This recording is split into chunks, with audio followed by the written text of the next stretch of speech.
شباب اليوم انا وجاسم عثرنا على بيضة غريبة الشكل.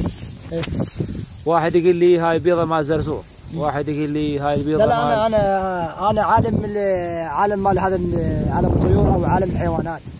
انا اعرف هاي البيضة المن.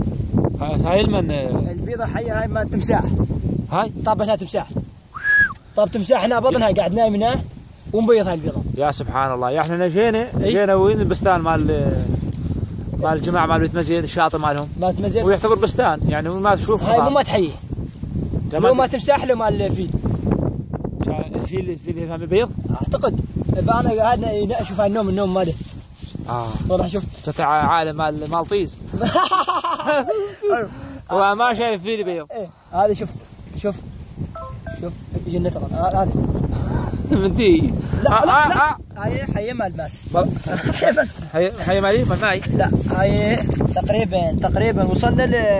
تقريبا وصلنا.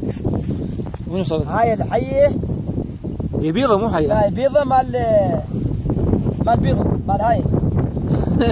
من ذي البيضة هاي البيضة المن اقول لكم هاي المن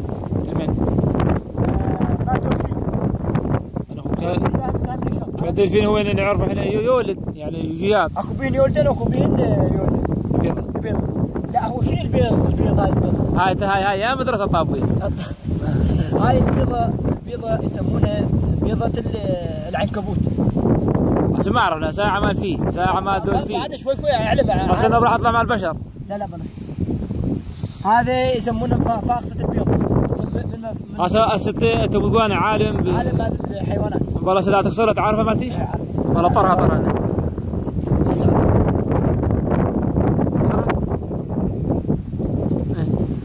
عرفت السبب هذا؟ مالتيش مال غزال. انا اخوه كان مزي ما اقول هيك. غزال هذا عرفت انا غزال.